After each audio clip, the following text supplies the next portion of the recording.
Whoa, hey everyone. That's not where I'm at. I'm here. There you go. Hey everyone, how are you?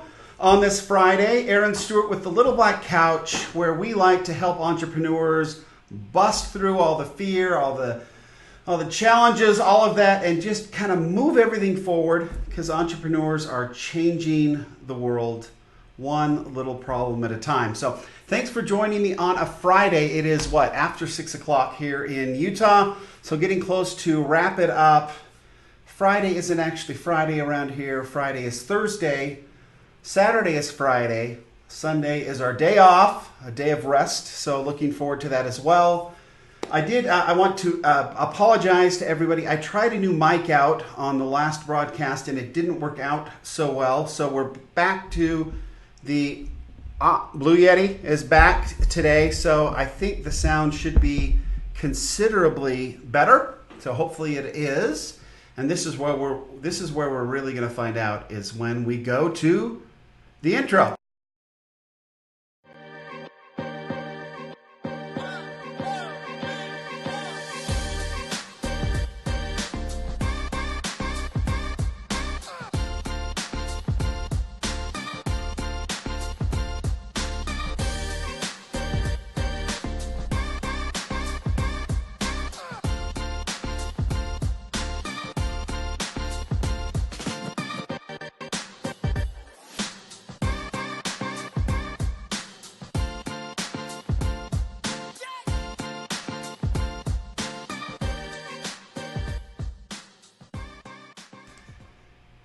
There he is. Ta-da!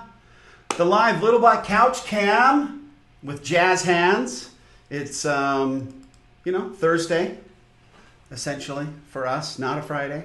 But looking forward to tomorrow. It's been a great week. It's been a very busy but awesome week. And a lot of things got completed. My cousin actually just packed up and headed out. He's heading back to his family in Arizona. He has been here with me for the last 3 weeks as we've been trying to pump out this project we're working on, which I'm very excited about. I think it's going to make a lot of entrepreneurs happy going forward. I believe it will be super awesome for most folks. Everybody I've talked to, everybody I've shared it with has been super excited about it. And this actually kind of brings us to the topic of today's show. And that is The Harder the Better is kind of the title that I threw out there. And so I was having I'll be sort of, I guess, honest with you. So we brought on our first beta client. We've been testing all this system that we've built out on my stuff. So these Facebook Lives and also my podcast, Data Access Golf. So we've been running the automations and to see the benefit of the automations going forward on both of those platforms. But when it's your own software system and you're building it out, it's very much like writing your own. And with my experience in building systems for Fortune 100 companies. When you're beta testing and doing it all yourself, really alpha testing, and you're doing all the testing yourself, you tend to overlook some things. It's very much like writing your own paper and then going and having somebody else read it. And then a new set of eyeballs are kind of like, hey, well, what about this? What about this? And so a lot of things start to come out. In fact, I think Russell Brunson was talking about reading over his latest book, Traffic Secrets, and reading it out loud, because that is a really good way to see if maybe you've missed something. But you get so used to seeing your own stuff that some of the problems and some of the weaknesses necessarily that are in the software, in the paper, you don't necessarily see. So we went from alpha, which was just doing all my kind of stuff, to beta testing, which is essentially where you bring on somebody else, somebody outside who is starting to use the system and then gives you a great amount of feedback and you work something out with them. And so Nick Fitzgerald, our good friend, the Friendly Giant, who I believe I've got some stuff here, don't I? Of Nick Fitzgerald. I swear I've got some of his stuff. Oh, here, look.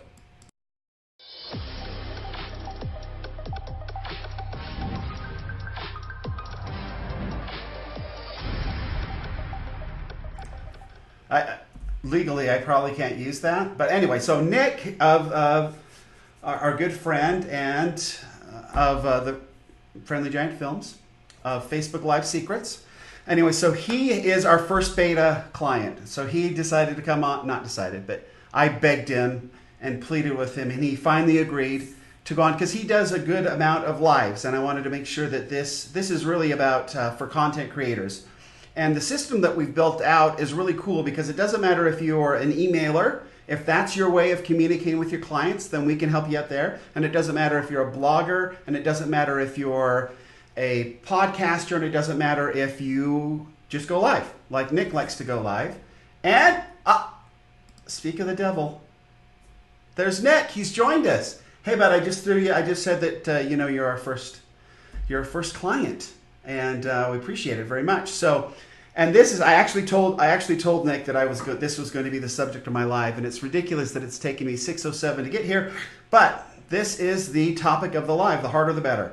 And so we were going back and forth, and when we brought on, when you bring on a beta client, you start, one thing is you don't want to screw up, you don't want to screw up with, in this case, you don't want to screw up with a business, but you want to make sure that you're super, super careful. So I love bringing on beta clients because that's when I get super, super interested in their business, but I get I get spidey senses, right? I'm so worried and concerned about their business that it just takes me up to a new level where I'm super concerned about all the different processes, and I'm seeing things from a new heightened place where I can start seeing problems early on and can start dealing with them. And then when you get the feedback from the client, then that also helps. Hey, Lance has joined us. Hey, Lance, love the live today. Very cool topic. And that guy, your own gas lines? You got to be kidding me. Not cool. Don't do your own gas lines, folks. Anyway, another little. I haven't done this in a long time because of but that's a life hack. Don't do your own gas lines. Oh, you know what? I've got to do this here. Watch. Okay, it's a green screen, and then I'm going to select. Watch how cool this is. Oh, you even get the palm trees. Oh, the light's weird though. Anyway, okay, we'll go back. The beautiful view there. So, anyhow, so we were going back and forth, and so I'm at this heightened level of, I'm just terrified, right? You just get terrified when and it doesn't matter if it's a Fortune 100 company, it doesn't matter if it's a good buddy like Nick Fitzgerald, you're just worried about their business, which is fun to kind of get in and see and look at it. And we're doing some stuff that hopefully will be cool and helpful to a lot of folks. But I love getting to this. I love being at a heightened sort of state of awareness as you're looking at what you've built and seeing how it's running and see how it's functioning. And it's been going really, really well. I'm super excited with how the automations are working. We've put in a few more checks and balances based on some feedback and some things that I saw that I wasn't happy about through going through this beta test with Nick. And then this morning we kind of had some weird stuff. There were some automations and some communications that was supposed to occur that didn't exactly go as right. So we got to dig in and kind of look at them. And as we were having this conversation and messaging back and forth, Nick apologized, which, he's a super nice guy. So he's going to apologize all the time, which is really a super trait. Honestly, for anybody out there who's married, if you can, it doesn't matter if you're right or wrong, just always be the first one to say you're sorry, that they're upset. It will go so much better for you. Believe me, I'm like, boom, with the sorries. I am so fast with the sorries to my sweet wife, because it just doesn't matter if she's right or wrong. She's my sweetheart and I love her, and boom, the sorries are that fast. Is that scaring anybody there? It's hard to do when you're 50-something. I just threw my back out. So anyway, so going back to this, so harder the better. So as we were going back and forth with Nick came back and said, hey, I'm sorry. And I'm like, dude, what do you mean? I love problems.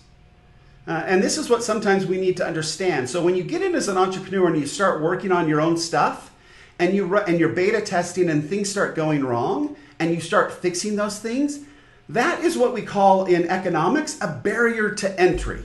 Okay, so that makes things so much harder for somebody else to come in and duplicate what you're trying to do and the solution that you're creating. So the harder it is, and the more problems and the more difficult those problems are when you're in beta test, the harder it's going to be for somebody to come behind you and compete with you, right? And so when we talk about being in a red ocean that's crazy hard and wicked and mean and bloody and all that, when you peel out, when you know that there's a ton of people there that need what you're putting together, and you're basically building a better mousetrap, and you start building that out, the more problems you solve as you're creating your blue ocean, the longer that ocean's going to stay blue, folks.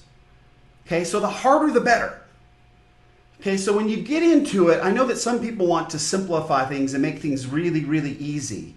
But I've always found that if you want to have a business that has a lot of staying power, then when you get into beta and you start looking around at how the system's working, and you realize that it's not quite to where you want it to be, or maybe your clients come back and say, hey, you know what, it'd be easier for me if this happened or this happened. At those points, take the opportunity to go, awesome, then I'm going to dive in and I'm going to do the work right now, because I'm making sure that the next bozo that comes behind me and starts to steal my good idea, I'm going to make it as hard as I possibly can on that person to compete with me. I am going to build the system right now in beta, so it's so great and so easy to use that I am going to steal all the clients and get them all in, and then when bozo comes behind, I'm a category king, I'm a leader in this particular category, nobody's got a chance. As long as I don't screw up, nobody's got a chance. Okay, and so when we've done, when I've developed systems in the past for other companies, and we get into beta, and we start seeing problems, that is so exciting. You should be so pumped with problems, because that just means if you solve those problems, nobody's coming up behind you for a very long time. Okay? And we stayed in the railroad industry for years with the systems that we built because we solved problems nobody else could solve, until, you know, you get like a big IBM or somebody that's got millions and millions of dollars to come in and, you know, and kind of force you out.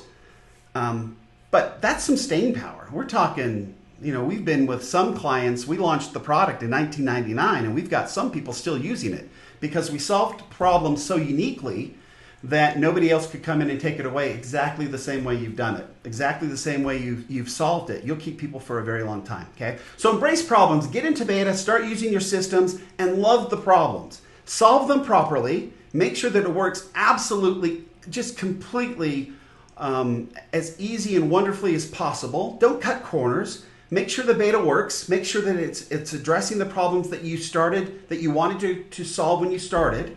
And the tougher you, the tough, and make it tough. Make it tough for your competitors coming behind you, and you will have a blue ocean for a very long time. And even when people come in, it'll just be sort of like a light blue, because they're not going to get many folks when you've done it right. So that's what I got for you today. Thank you for being entrepreneurs. Thank you for joining me today. I hope you had a really great week. We had a super productive week.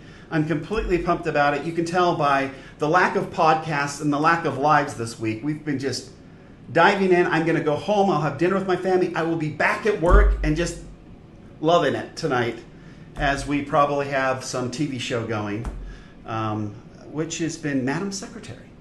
So I haven't watched any of those. The chairman of the board of one of the companies I worked with when I was first out of graduate school, Tia Leone is his daughter. So she actually called. Okay, so there was a contest once. This is just a total random story, but so there was a contest once in Salt Lake City. So I worked for a subsidiary of Chevron called American Gilsonite Company, and the chairman of the board, his daughter is Tia Leone. And anyway, there was a radio contest, and we were supposed to, if we could get the biggest star who called in on our behalf, if we got them to call in, then we could win the contest. And I can't remember what it was. It was like jazz tickets or something, but I really wanted these things. So I talked to the chairman of the board, and we did it for this, actually it was to a play. It was to a play. And we had this little lady in our office whose name was Charlotte. and she loved a big salad. She's passed on now, but bless her heart. We loved Charlotte, and she handled all the logistics. But so we wanted her to win, and so we contacted our board of director, and he actually did have his daughter Taya call in for her. And I think that she lost. She didn't win the contest because somebody else called in, who right now wouldn't even be as close to Taya Leone, who is right. I mean, she's Secretary of State, for heaven's sakes. I mean, that's a big deal. Like, if she called now, we would have won hands down. But back then, she was just kind of getting started. I think the biggest show she'd ever done was it like Bad Boys or something like that she was in? But anyway, so watching that show, it's been pretty good. I think we're in season 3. We watch a couple a night as I work. And so I don't really get a lot on it, but it's been fun. We've been having a good time with that. So have a great Friday. For those of you that are working tomorrow, I'll see you tomorrow. Until then, Aaron Stewart from the Little Black Couch. Love y'all. Have a good weekend. See ya.